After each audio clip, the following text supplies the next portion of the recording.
Good evening, everyone, and welcome back to Stories That Inspire Us, the author series. I'm so excited to interview my guest tonight. Let me tell you a little bit about Dr. Birnbaum. She is the author of the amazing book, and I'll show it to everyone here. Obviously, our viewers, listeners, I should say, who will be listening to this, look at the social media graphics so you make sure that you order the correct book. This is one of those, you have to read this book. That's all I'm going to say. And without further ado, I want to welcome to the Stories That Inspire Us, the author series, Dr. Audrey Birnbaum, author of American Wolf, From Nazi Refugee to American Spy. Welcome, Dr. Birnbaum. Janice, thank you so much for having me on your show and for that really, really nice introduction. Well, thank you. Obviously, this is a true story. And I just want to start out by kind of showcasing for everyone the moment that, and honestly, I'm getting the chills thinking about this, the moment that you found your dad's memoir. Right. So my dad had written this years before he passed away. I think maybe right after he had retired. And he had actually distributed it to family members and said, here, I wrote my whole life story. And we didn't read it. I won't say we tried, but it started with like genealogy. These are all our relatives, and these are great so and so, whatever. And it was so hard to get through those first few paragraphs. And I kind of closed it up and I put it in my attic and I never looked at it again. And neither did my sister. And we're like, that's really nice, Dad. Thanks very much. And so I don't want to say like I never saw it or knew about it, but we really just didn't. We found it very burdensome. We put it away and never saw it again. And then fast forward to my father passed away after battling with Alzheimer's. He was just shy of 88. And this was in 2018.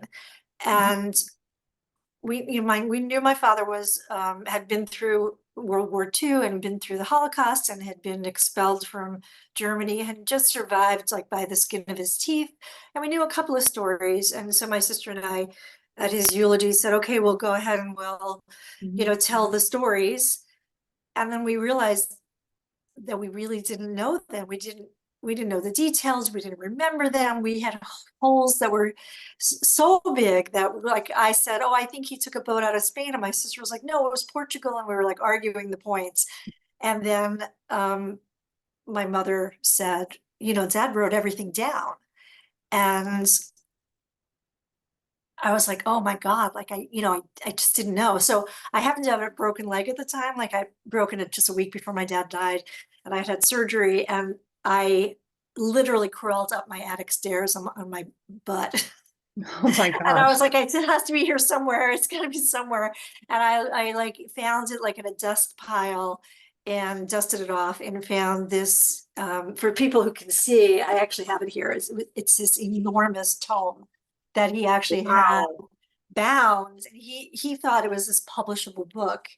And it was, enormous and full of vivid detail of everything that had happened in his life. And so I didn't have a chance to read it cover to cover at the time because we were all in mourning, we were preparing for a funeral, but we found the details we needed for the eulogy. And then I still said, well, I'll read it at some point.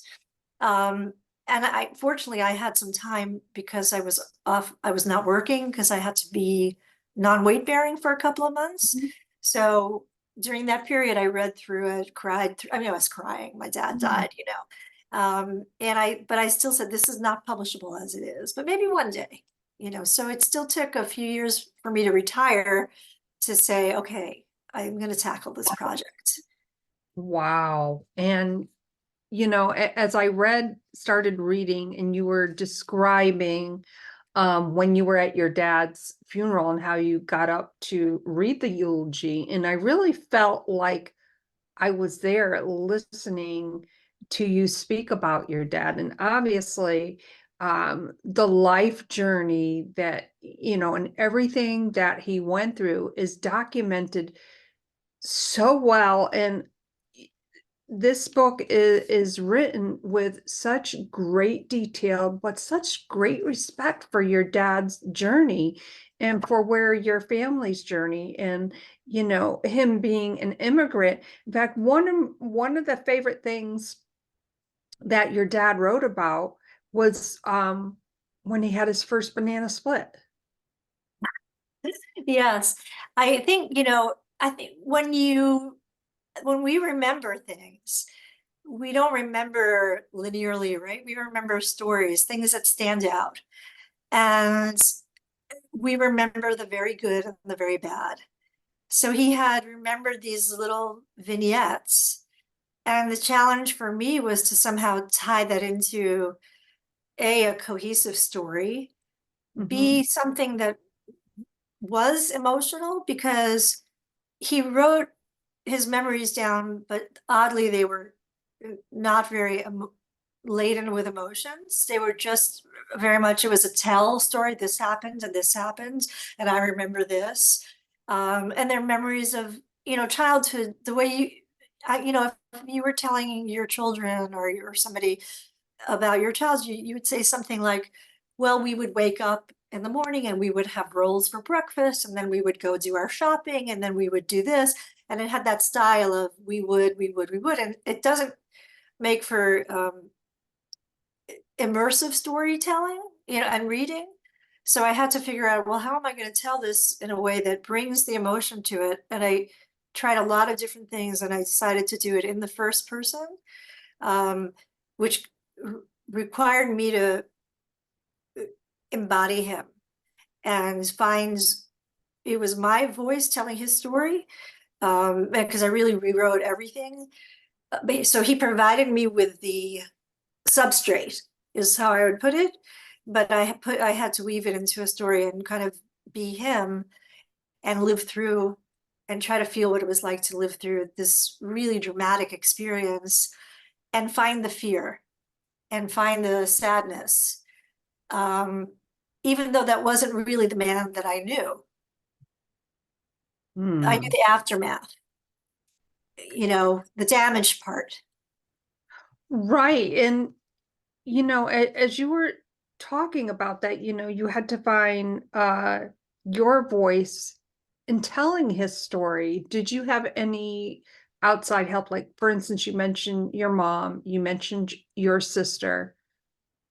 Did they help you with the thought process on how you could capture that? Um, Actually not. I mean, they helped me a little bit, like with editing. We're all very good with grammar. And so they did, because I didn't use any outside editing or writing help other than having my dear friends read and, offer me pointers. But um, I didn't get professional help. And then I asked my mom some things about like when they met, because I decided to end the story there. Um, I pulled the story back to when my father went back to Germany, because I thought that was like a nice bookend.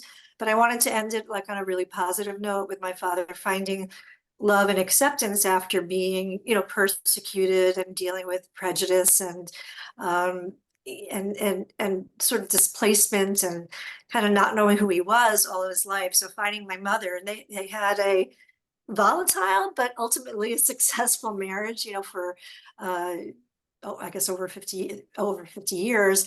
And so I talked to my mother more about that, and I wanted a little bit of my mother's story in there too. Like when I described my grandparents, my very American grandparents, my mother was born here and grew up in Brooklyn, and then I think her family moved to Queens.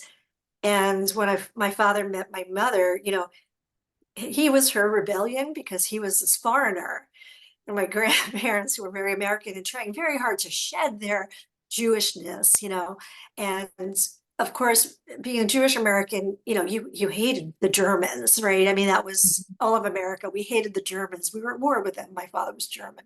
So I was trying to, I use a lot of my own memories of my grandparents to describe their behavior. So a lot of there's a merging, I guess, of my memories, my mother's, I tried to get my mother's history of her own, um, her own grandparents who I didn't know. So there was a little bit of that I think I got from her. But no, the writing of this was me, Mhm. almost exclusively. A little bit of the honeymoon description, where they went on their honeymoon, that I had to ask my mother for those details. Mhm. When you were writing one of your chapters where you talk about, it was chapter 15 to be very specific, the instruction, no instruction manual. Huh. Okay. And I kind of chuckled to a certain degree because there is no instruction manual unless you buy something at the store and you have to put it together, right? And I think you really captured it again in a way where you kind of wove that into the story. Um, you were talking about, well, when your dad was in Manhattan, teeming with life.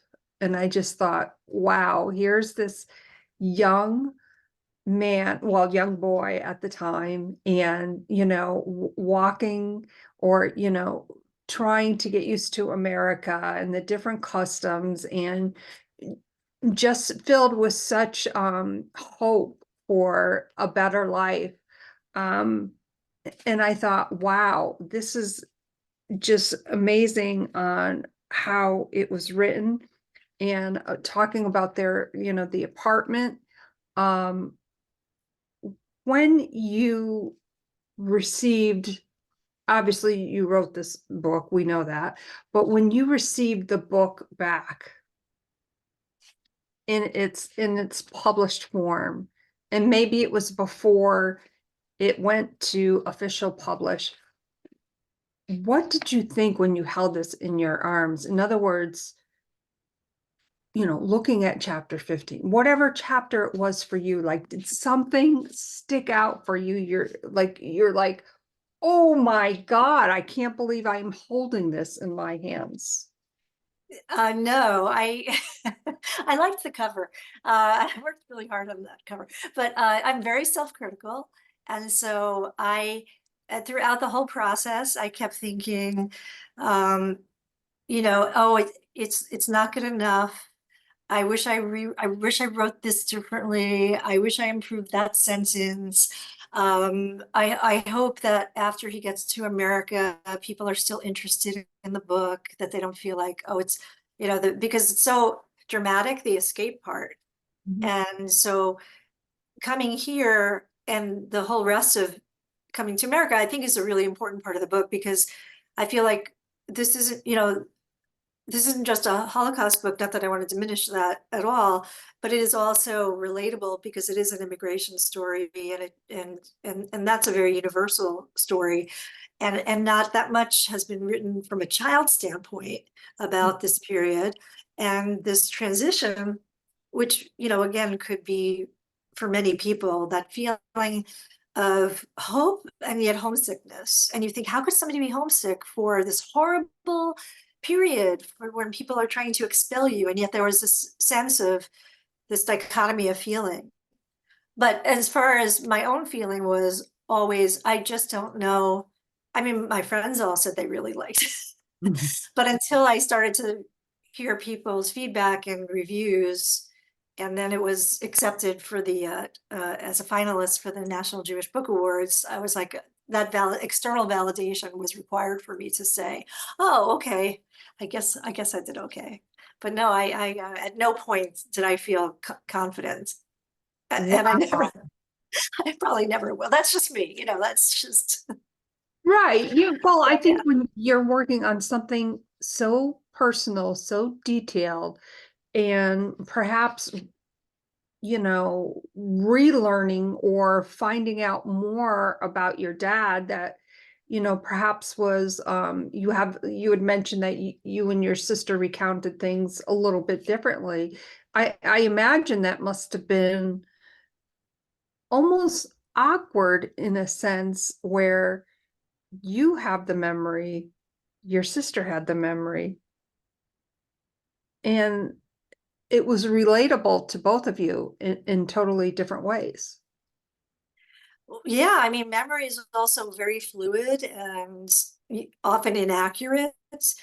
I can't guarantee even that my father's memories are real, because they're not. I mean, they're just his recollection of his experiences, and that's all I could do is be true to what he said. Everything I wrote is true, but as he recalled it. But I found some errors in his recollections when I compared it to historical evidence, and that I tried to um, footnote wherever I found those discrepancies, because I did. I'm not a historian, but I did try uh, to uh, cross-reference everything that I could to make sure it was historically accurate. Mhm. I want to go back to what you said just a little bit ago about having that hope in the homesickness. And you had mentioned, well, that was kind of like, why would somebody feel that way? And I'm wondering if your take on it might be what he went through as a child. No child, obviously, should ever have to go through, but that memory and that perception, that's all that he knew. And I'm thinking, is that somebody in that position that has that homesickness? I'm wondering if that's because that was all that they knew, I should say. Yeah, I think it's the feeling of displacement when you leave your home is a pretty universal feeling. I mean, I even feel like I remember when I changed jobs from, one hospital. I used to work at Mount Sinai, and then I moved to a private office up near me in Westchester County. And I started to see patients in a different location. And I felt this strange sense of displacement. It was so disorienting Mhm. that I like almost felt like, oh, I don't know how to talk to patients in this office compared to, I mean, I've been practicing for years. So I mean, on the smallest scale, I mean, and how do you even compare that to something like this? But you come to a place and you hear the buzz of words and you don't know the language and you don't know the customs and you don't know people. And I can't even fathom what that feels like, to feel that unanchored, unmoored. Because that's sort of the feeling that I think you have when you're plunked down. So, they had this feeling of relief. We're going to be saved from death. I mean, for at that point they realized, it was certain death if they didn't leave Germany. It was 1941. The war was 2 years in. There were Hitler had taken over most of Europe, and they knew that if they didn't get out, they were going to be killed. So they, when their ship finally made, and they were on the last ship out of continental Europe, when they made it to the shores of New York, people were falling to the ground, kissing the floor of the boat with relief. But I don't think they realized what's next. And immediately they came with $10 in their pocket because they weren't allowed to leave Germany with anything. What's next is, holy Toledo, we need to find work immediately. We have nothing. There were no social services at the time. There was no welfare system set up or immigration. I mean, there was nothing. You had the help of a relative. Um, there were some Jewish organizations that could like lend you a piece of furniture, but really it was find work immediately, even though you didn't know the language, whatever you could. And I think that reality hit them within, minutes. But yes, he walked into New York, and a cousin took him to Woolworths for that Sunday, and he had, for the banana split. My father always loved food, and he had never seen anything like it. He referred to it as like obscene. It was an obscenity to have, and he had also, they had been starving. They were on rations, and there was no food. The Jewish people were only allowed to get their food from the supermarket between 6 and 7 p.m. The stores were empty. They were like searching for a potato by the time they left. So to see Mm. 3 giant scoops of ice cream with chocolate sauce falling off the sides, in one of these long bowls, Mhm. whipped cream on top. I think he thought he might die of the extravagance of it all. Wow, I think of that from, I'm thinking of that for a moment, how we take that for granted now, where we can just go in the store and get what we need. Um, we don't have to think about that, but back then, especially in his situation coming to America at such a young age and seeing something like that, that must have been like, wow, like that is crazy. Yeah, and also in Germany, they just didn't do things like that. Anyway, it Mhm. wasn't part of the culture to be excessive, or it's a stricter style of living. But you can trace the lines to his later in life, um, hoarding type behavior, obsessive compulsive behaviors. Uh, if you saw our freezer, which we had to sometimes tape shut, it's not hard to figure out why that would be so. Wow. You had mentioned that your book, did it win the national award? It was a finalist in the category for a Holocaust memoir. Wow. And, I had the pleasure of meeting the person who won the award in that category, and who wrote a wonderful book called The Ghost Tattoo, which was about the ghettos, among other things, a wonderful book, I, I was delighted to be a finalist. It was an honor. And, if for somebody like me who's not an author, by trade, I couldn't be more happy. That is just amazing. Congratulations on becoming a finalist. I certainly can see why. Where does your book go from here?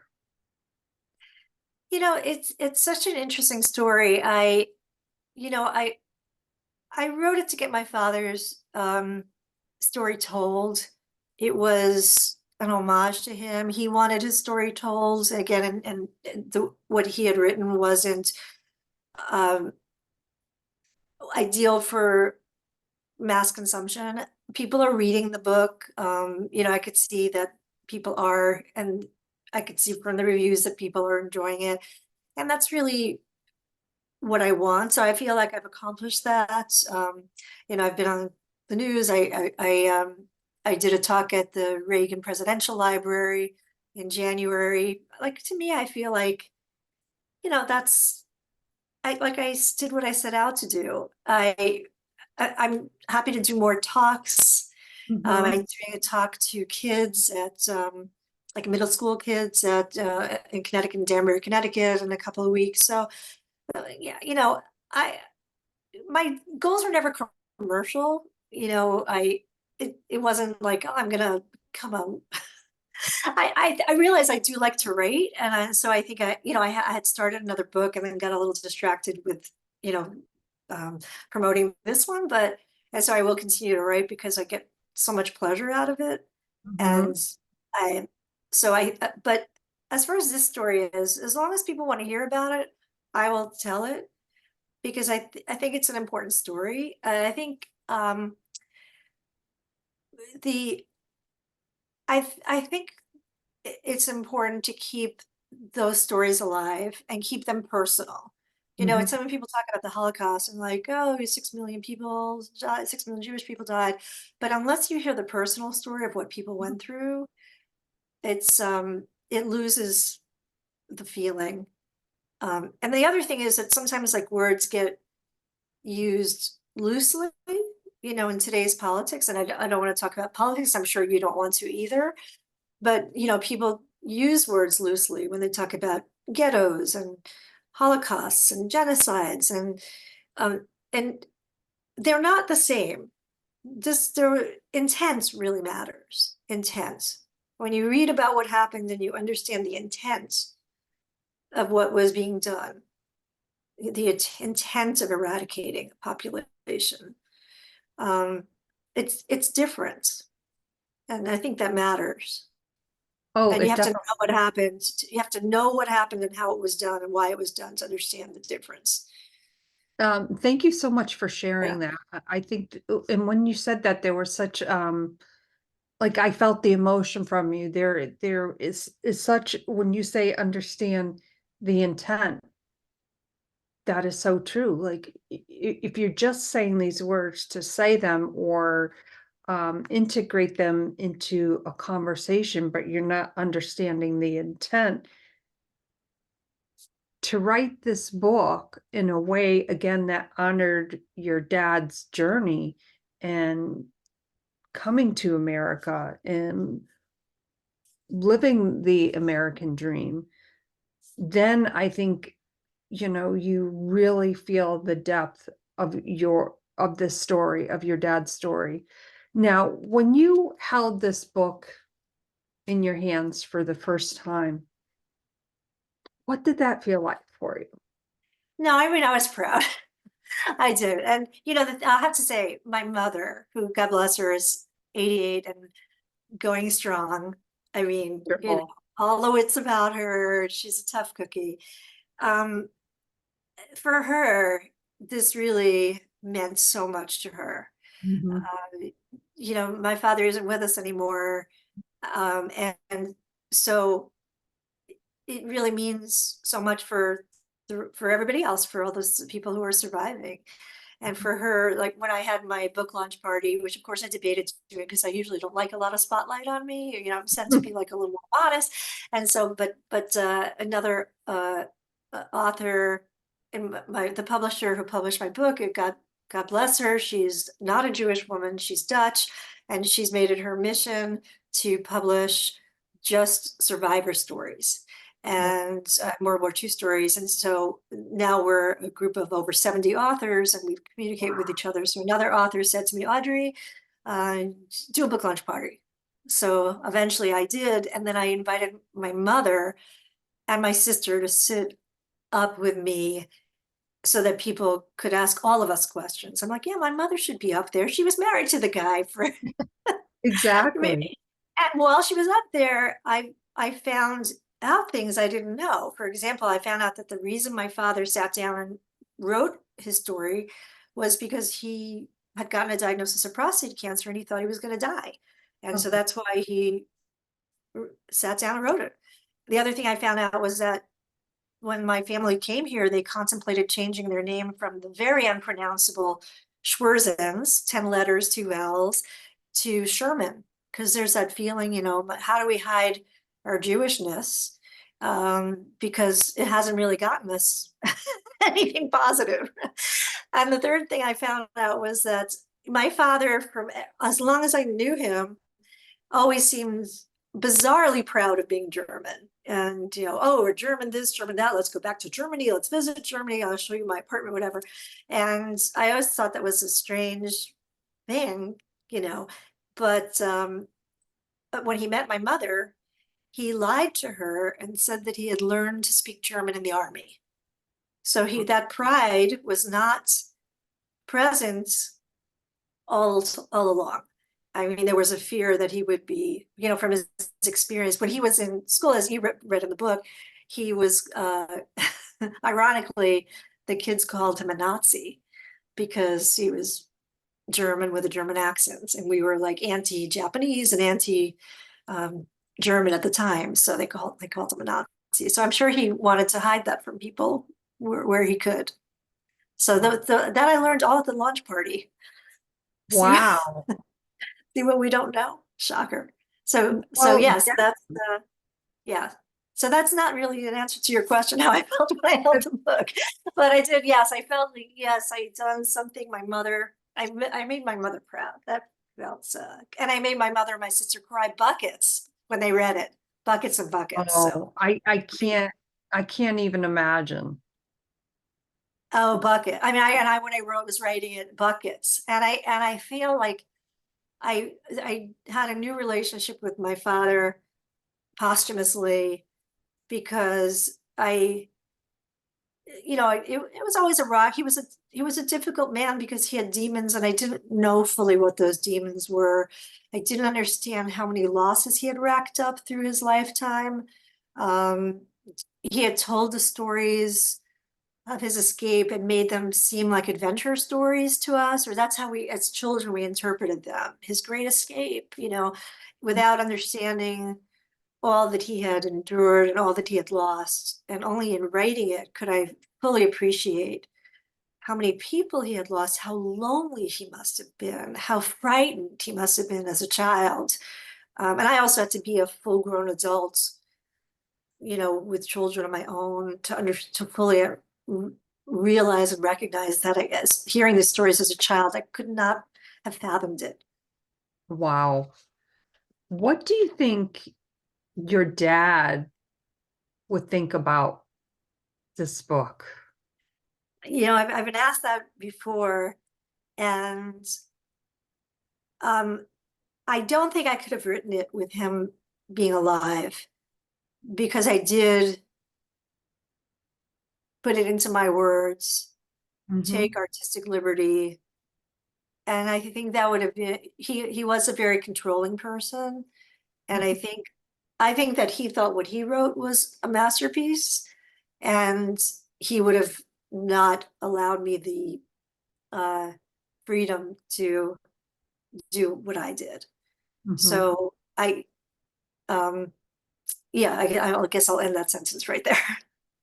And thank you so much for sharing that, because I think it's really important to, not only know the author, but know your dad, whom the story is based off of. It kind of gives us a background to where he was in his life, and how he felt about growing up and what he went through. I love how you included in your book, I flagged it so I wouldn't forget. Uh, excuse me, you included photos of your family. Do you have those photos somewhere where they're preserved? Because I just think, I felt like I was almost looking at my family in pictures, like you just felt a connection to all of your relatives. Yes, I do. And I have my cousin, because I wrote a lot about my aunt who Mhm. had, like, I'm sure one could write a book about her experience. She had her own experience that was a little different, um, because she got separated from the family, didn't come here with her. And I don't want to give too much away about her story. And unfortunately, there are missing pieces to her story, which I can't retrieve. But my cousin found a picture of her Chinese visa, Wow. uh, which I would have loved to have included. I'm going to put it on my website because I have a gallery on my website. But it's so interesting. They were able to pack only 2 suitcases, and they packed some linens, a couple of pieces of clothing, and whatever photos they had.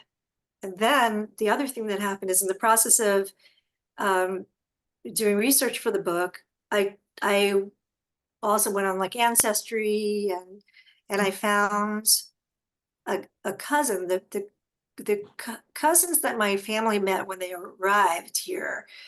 The one who took my father for his Sunday Mhm. for his banana split. They unfortunately they had some kind of a falling out. My grandmother, also a difficult woman, who always found insults everywhere. And so they had a falling out and lost contact. but I knew that my father's cousin had had children. I was able to find the name of her husband. I was able to find the name of their children, and I was able to find my second cousin, who shockingly lived a block and a half from my son in Chicago. Oh my Because, gosh. Chicago is such a small town. And so I went to visit my son, and we walked over to my second cousin's house, and she had a whole photo album. And Oh, she said, I don't know who these people are. And I'm like, that's because it's my father and my grandfather and my grandmother are sitting in your photo album. And it was just the most bizarre thing to see my whole family in a stranger's book. I mean, it was just bizarre. So some of the pictures came from my cousin Helene, who I've never met before. And it was just, one of those wonderful, great, amazing things. So that is, I was getting the block chill and a half, block describing and a that. half. Yeah, I mean, you go to meet your cousin, you're with your son, you sit down and you start going through a photo album, and there's your dad and his family. It's And also my grandfather's sister, who had perished in one of the transports, who I had no pictures of. I never knew what she looked like. I knew her name, and there she was in black and white. I mean, uh, wow. it was really, chills down the spine to bring it to life. So yeah, the photos, I mean, for me too, the photos are, because I felt like I never met my grandfather, but I just felt like I knew him. Um, I felt like I felt like the whimsy in my father, because he did have he had both my grandmother's sternness and my grandfather's whimsy. He had both those sides. And I just felt like I could feel who he was Wow. always. Wow. Dr. Audrey, this has been such an amazing conversation, but I do have a couple more questions if you don't mind. Go You for had it. mentioned that you're writing another book. Is it about something totally different? Are you able to divulge any of that? Yeah, it's totally different. I started writing it a while back, as I said, and I really like to write about human nature, and I think again that's kind of comes out in this book. The personalities kind of come through. So I'm writing about a group of travelers on vacation, uh, and they're a mixed group of people. There's the jerk and uh, the temptress and it's a whole group, and so it's sort of like, I'll call it like an ensemble cast of people, and it's totally fictional, and but it's still insightful. It's still worthy of your time. It's called The Climb, and eventually I might finish it. We'll see. And then at some point I'll write like a sequel to this, but I think it will be fictionalized, because when I deal with stuff that has to do with my own life, it's a little too close to home for me to do it in memoir form. I'll have to create fictional Wow. characters. Right. I would like to read just a little bit part of one of the acknowledgments that one of your friends perhaps or a colleague wrote, and this really kind of touched my heart, obviously. Um, and again, I just want to show the book, American Wolf, From Nazi Refugee to American Spy, obviously based on a true story. And Katie Cease, am I pronouncing that correctly? Size, yes. Nice, okay. Part Holocaust survival story, part coming of age story, and intimate family portrait, American Wolf is a true and unforgettable account of war, escape, and immigration. When you've read the different reviews on your book, and when you occasionally, I'm sure, pick your book up and perhaps just casually open it up and start reading, what do you think of when somebody picks up your book for the first time? Like, do you have an expectation for them? Because when I received your book, I dove right on into it. So most of the feedback that I get is I couldn't put it down. And that is the best compliment that I think any author could get ever. And most people say that it was really emotional. And also for me, that somebody feels something. Because I read a lot of books about the Holocaust that are really interesting, but and informative. But to be able to feel like you're there, that's the other thing to say. I felt like I was there. Mhm. And that was my intent, that people would feel like they were there, that they could imagine Mhm. what things looked like, the setting, the imagery. Because when I was writing it, that's exactly how I felt. I felt transported. I felt I was there. I was not in my room. I was in my father's apartment. I could see it. Like it was a movie. And that, maybe that's just how I write, like it's because I'm very visual. That's how I read also, like it's all visual for me. So I always hope, I'm like, I hope people read it because I hope that's their experience. So I'm I'm happy with what I did. I I hope word of mouth keeps it Mhm. alive and people keep reading it. That's my joy, and that's all I could ever wish for. Thank you so much for sharing that, because I really felt as though I was witnessing history, but in a very unique and different way. Thank you so much. I really Welcome. appreciate it. I'm so glad you read the book because not all people who interview me have read it. So thank you. I really appreciate that immensely. Oh, you're so welcome. Fascinating. But in fact, I brought this to work with me today because I wanted to, oh my God, I had so many, I usually put a lot of stickers, which I did. I had to take a lot of them out. And one of the attorneys I work with said, "Oh, what is that?" And I said, "Oh my God, you have to read this book." So he looked at it and he was like, "Oh, can I take this home?" I'm like, "No, no, you can't. I need um, you have to go buy it. Go on Amazon right now," which I think you did. But thank you so much for taking the time to dive into your dad's story and to create such an amazing book. I'm so grateful that I had this opportunity to interview you on Stories That Inspire Us, the author series. Before we sign off, can you let our viewers and listeners know how they can connect with you further? Yes, thank you. So I have a website, first of all, for people who are just interested in learning more about the book, for seeing some of the gallery pages. There's more information about the history there. And it's audreybirnbaumauthor.com. And on Facebook and Instagram, I'm Audrey Birnbaum Author. And I'm on LinkedIn as well, as Audrey Birnbaum. I think Audrey Birnbaum 99 possibly, but I'm not really sure. But yes, that's where you can find me. And thank you all. Thank you so much, Jen. It's really, what a pleasure. Thank you. You are so welcome.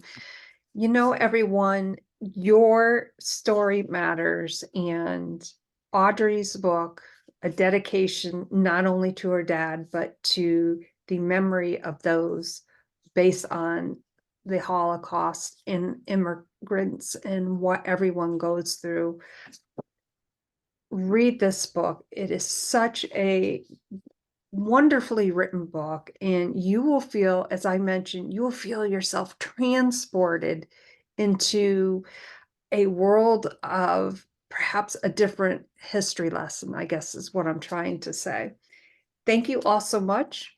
Thank you, Audrey. My name is Janice Malillo, the host of Stories That Inspire Us, the author series. Remember, your story matters, and somebody is waiting for you to write it. And we are also waiting for Audrey's second book. And she'll be back on for that.